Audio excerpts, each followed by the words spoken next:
Over the past couple of years, every time I mention Fanstoys, somebody has to say that Fanstoys is acquiring a factory. So I figure it's a good time to talk about what would happen if Fanstoys acquired a factory. How it would affect you, how it would affect them. It's about time to have this discussion, and we're going to do that coming up.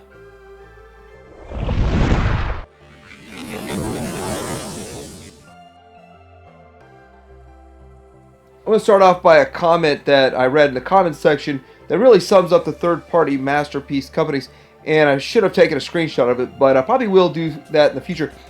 But the comment was along the lines of all that third-party companies really are extremely talented 3D designers that rent out space in a ruler factory, which kind of sums it up. It's kind of what's going on right now, and Fanstoys acquiring a factory kind of changes that landscape.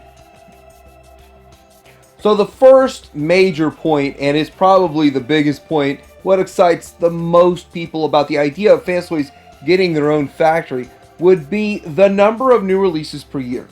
They should be able to put out more figures than they are right now if they own their own factory. If they're not having to fight for or bide for time in someone else's factory, they could create their own schedule of production and they could make it happen. Now, currently, they're putting out about 7 to 8 new molds every single year. So that's actually very good. It's not bad in any way, shape, or form. They must put out the most actual G1 representations of Masterpiece figures versus any other company. So they're very prolific the way they are, but how much more productive would they be with their own factory? Now, I did a detailed count a while back, and it was 23 to 25 figures that they had already revealed that they still had to deliver. Now, there's less than 20 left, probably about 16 or 17 that they've revealed that they haven't put out. And the wild card is, how many do we count this FT40? Is this just a proof of concept? Is Fort Max just going to be a Cerebros? Or will we really get a Fort Max? It'd be pretty awesome if we did. But again, still around 20 or less figures total that they have promised us. And so if we start to do the math and start to look logistically at how they do things, we've seen in the past they usually make about 7 or 8 figures a year, and it usually averages about 6 weeks between releases. Sometimes it's 2 months, sometimes it's less than a month between releases, just depending on how things are going for them. So if they had their own factory, it's not out of the question to put 2 figures out a month, and 2 new figures out per month. Would be 24 a year. Think about it. If they could do 2 figures in a month, they could get everything caught up in less than 1 year.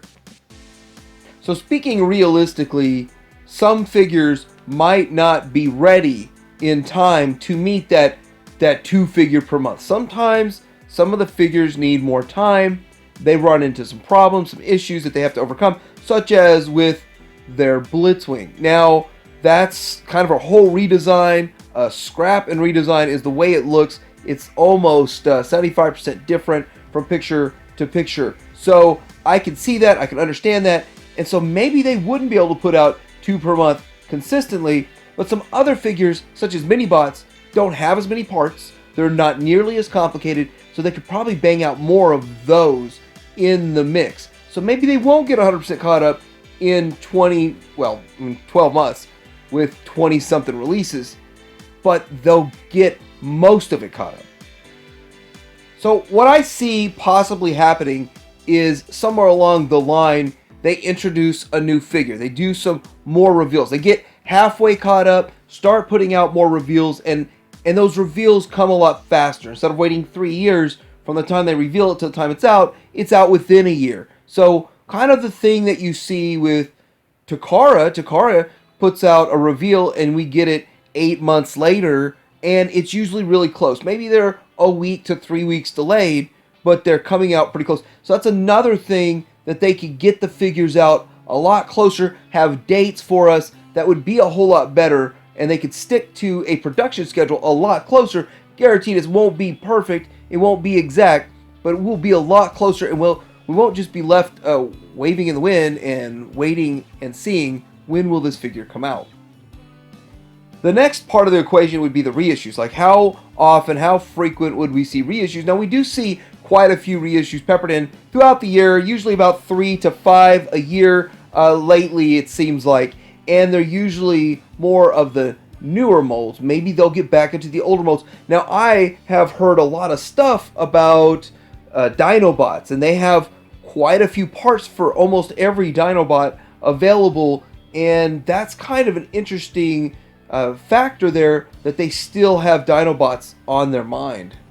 There's a lot of people that would love to see reissues of Dinobots, and currently I feel like the way they do reissues is that they just had a big run and they hold back so many to control the scarcity, and then they reissue more when they need some funds to maybe produce the next figure. And that really feels like the reissues come out to help boost a production of another figure. That's how it seems. Maybe I'm wrong. But if they start doing an actual production run of another like 4,000 or 5,000 figures, we won't see reissue sell out in 2 days or a half a day or however long reissues stay up. I don't know if this quite is sold out in 12 seconds or not, but we won't see that. We will see having a few days, maybe even a month, to place a pre-order for a reissue if they make large enough quantities for a full production run. Now, I still think there's a chance that they will control the quantity that's out there, and they will keep a bit of a scarcity to their figures, because it's a game that they've been playing for a while. I don't think they're going to stop playing that game. But on the other hand, I think it will be easier to get your hands on figures if they have a factory and they start producing larger quantities. That would be a plus for collectors, a plus for them. So maybe on the other hand though, if they start doing that, they risk kind of oversaturation, like we've seen with X-Transbots, where you could get pretty much any X-Transbots you're looking for at almost any given time. It's pretty simple. They won't do that. They don't want that to happen. So let's say they get to a point where they own a factory and they have all these resources. They're spending a lot of money on the fixed cost of owning a factory, and then they get to a point where they don't have a figure ready for production.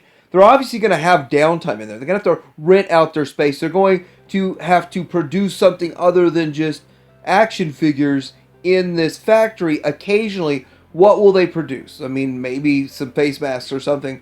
But what exactly would they produce? I start to wonder, would they try to just make action figures? And what else could they do in the community? What else could they do if it wasn't making their own figures?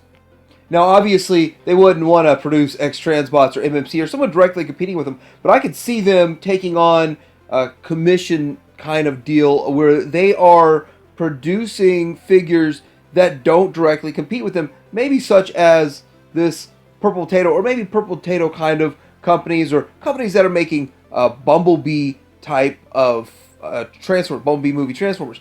But then again, they probably want to play it safe. So there's a lot of questions in there. What would they do with their downtime? Probably wouldn't be making toys for other companies in their downtime.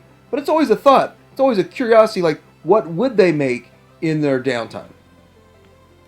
Now, we've heard that Make Toys had their own factory. That's something I was hearing. I really couldn't substantiate that. But the thing about this is that Make Toys puts out, seems like, the least figures out there. The lowest number of figures around, due to the fact that I don't know why. I really don't know. If they have their own factory, you'd think they'd be putting out more figures than any other company. More than Fanstoys if they truly did own their own factory. But evidently they're making other things if they do. Of course, I don't even know 100% for sure if it's true that Make Toys has their own factory.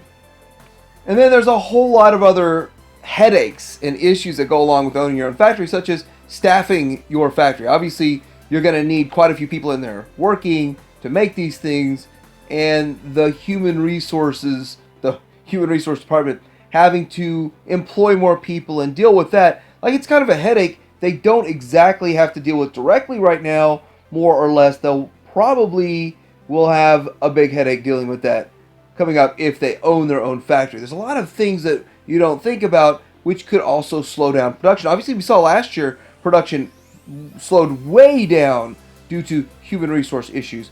and could that happen again in the future? And then you sit with your assets. You still have to pay your fixed costs, but you don't make any money.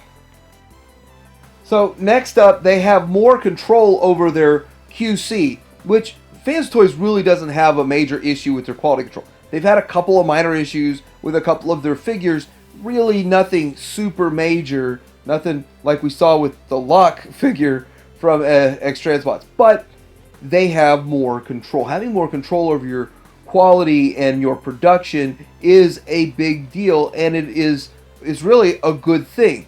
But on the flip side, really, if something goes wrong, there's no one to blame but themselves.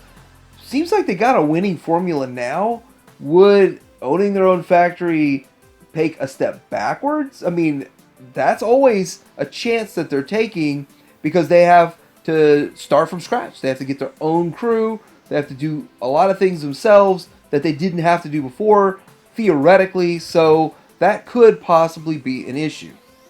And of course, if you've ever ordered parts from Fanstoys, they always say that they'll contact the factory and have them send it to you, so they would be contacting themselves and having themselves send it to you, which is, it's kind of interesting how they word it, like, we'll have the factory send that to you. So that was an interesting point there, but then again, they wouldn't have a factory to contact to send it out if they own their own factory.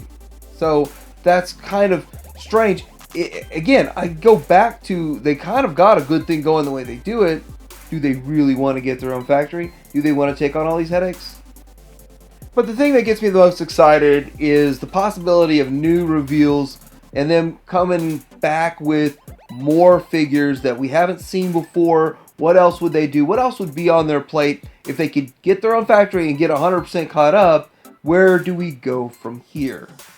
Would we see 2.0 releases of some of their greatest hits that everybody wants, like Spotter? We already know we're going to get Tesla. Would we get a Lupus 2.0 and all of those? So that's kind of a question of mine, like how far would they go? How deep would they go? And then what exactly is on the table for reissue?